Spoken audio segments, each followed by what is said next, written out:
Welcome to Murray Montgomery's Lone Star Diary.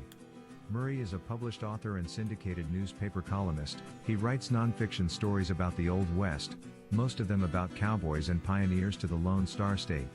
Other true stories with an Old West flavor from all parts of America will also be included from time to time.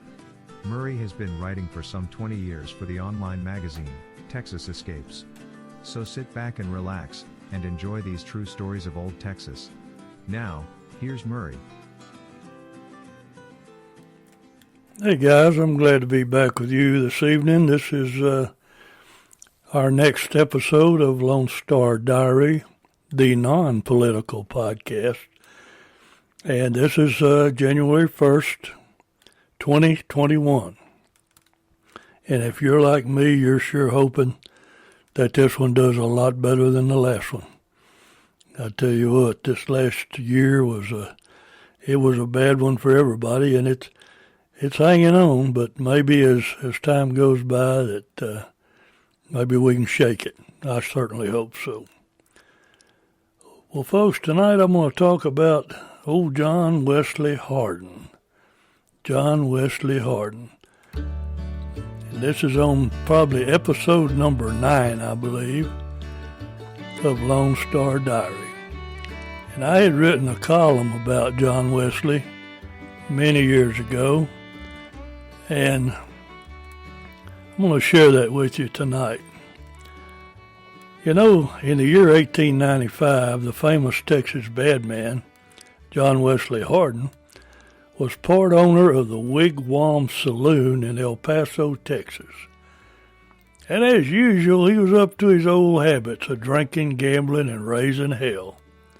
And according to the El Paso Times newspaper, Hardin was very quarrelsome and threatening. That paper also reported that he could not stand to lose money, and on one occasion pulled his gun and compelled the dealer to hand the money back.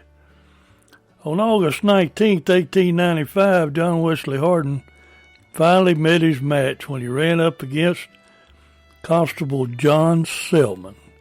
And Selman wasn't one to go out in the street and face you face to face.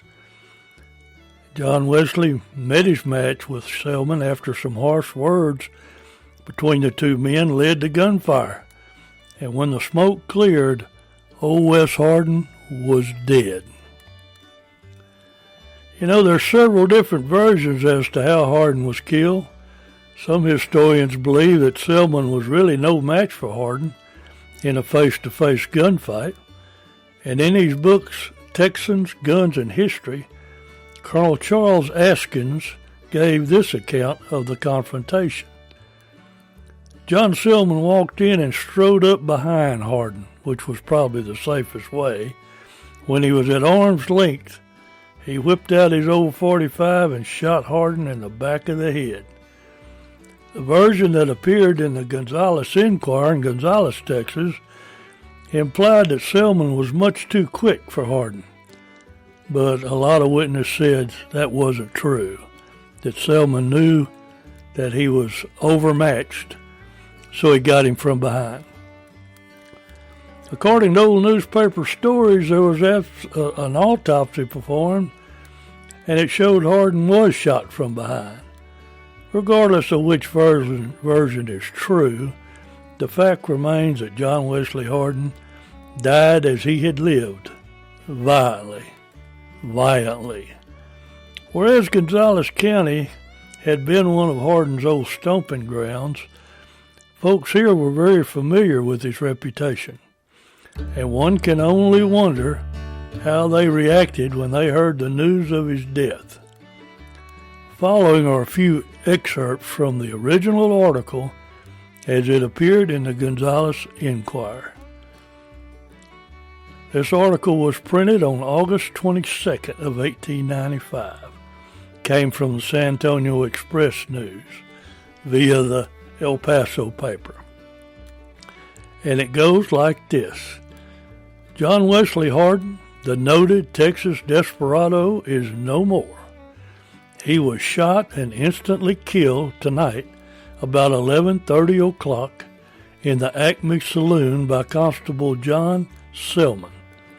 Hardin had threatened Selman's life several times during the evening, but on meetings, Selman was too quick for him. And as I said before, a lot of witnesses doubted that. And getting back to the newspaper article, Selman, who is very cool and deliberate, but at the same time very quick, has killed a number of bad men, and Hardin reckoned without his host when he ran up against him. Hardin fell dead with his boots on before he could get one shot off at Selman. Old Wes Hardin, as he was familiarly known over southwest Texas, was especially the most noted of the living Texas desperados. Hardin's early career was spent in DeWitt County, Texas, and he was a terror in that section in the 1870s, or until he was sent to the pen. He was sentenced to 15 years, but got a time allowance for good conduct, which enabled him to secure his discharge 18 months earlier than would have been the case had he been compelled to serve out his full time. Old Hardin took his incarceration, concluded during his incarceration that upon his release he would take to the practice of law, and so spent the latter part of the period of his confinement in studying the intricacies of jurisprudence. He gave his attention principally to the criminal law, in which he expected to figure with distinction. After spending some time in Cuero and afterwards at Gonzales, where he nearly got into trouble again in the excitement of a county election, he came to El Paso about 3 months ago. John Wesley Hardin was the son of a Methodist preacher and was born in Trinity County, being 45 years of age at the time of his death. He was sent to the penitentiary from Lampasas County in 1876 for the killing of the sheriff of Comanche County, who was attempting to arrest him. He was released in 1894 and stood his last trial for murder in Cuero that same year. According to the El Paso Times, the Cuero case was dismissed. In personal appearance, Hardin was as typical as a Texas desperado of the earliest type, as was ever portrayed in a dime novel. He was of medium height, nearly 6 foot tall, straight as an arrow, and dark complexioned, with an eye as keen as a hawk. As an expert shot, he was the peer of either Kingfisher or Ben Thompson in their palmist days. He could shoot as quickly and aim as straight as either of them. It was almost sure death for anyone who was in front of his gun when Hardin drew a bead. 17 Indian scalps are said to have dangled from his belt, and it is likely that the number of human lives that he has taken will exceed that number. The trouble which resulted in his death last night was brought on by him telling Constable Selman in the Acme Saloon that he did not like Selman's son, which was one of the party of officers who had arrested him a few nights before. One word brought on another, and it ended up by his telling Selman to come out in the middle of the street, and he would come soon, and he would come smoking. Selman waited for several hours, but he did not come out. Then Selman got tired of waiting, and he went into the saloon with a friend. Stepping up to the bar near Hardin, they both watched one another through the mirror in front.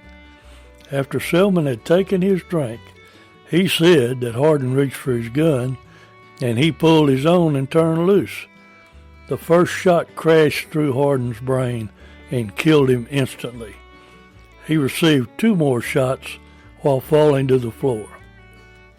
He had a gun in each hip pocket, but he did not get a chance to pull either. Thus ended the career of the man who has for several months been feared by the public in general. Now, that was a rendition in print in the old Gonzales Enquirer newspaper. History tells us that at one time, John Wesley Hardin even had a law office in Gonzales. And if that's true, I think those folks that live there have probably seen it downtown. But anyway, John Wesley, he went on a rampage, and he's in the history books for anyone that's ever studied the history of Texas and the Southwest. John Wesley was not a man to be trifled with. I read one time where it said that he had shot a fellow cattle puncher on a trail drive just for snoring. And if that's true, well, John Wesley was indeed somebody to watch out for. And I believe, if my history serves me correctly, he had a wife over in Smiley, Texas. I believe that's correct. I'll have to go back to my old history books to check it out. But anyway, friends, that's the story of the killing of John Wesley Hardin. And probably somewhere in my archives, I've probably got more stories about John Wesley. And if I do, I'll dig them up and I'll share them with you again. But for now, I just want to tell you that I appreciate you listening to the Lone Star Diary podcast. The Lone Star Diary podcast will never be political. If you want the political side, you need to send me a message and say you want to receive things that come from the podcast Talk Common Sense. I'll get a little lively in that one. But this is all about history. Lone Star Diary will always just be about history. And we'll leave the politics out of this one. I hope you all had a wonderful Christmas. I hope you all will have a healthy and prosperous new year, and good Lord willing, 2021 will make us forget 2020. I appreciate you folks. Thanks a whole bunch. And I'll be talking to you later on. In the meantime, God bless you and your family and all your friends, and God bless Texas. Good night, folks.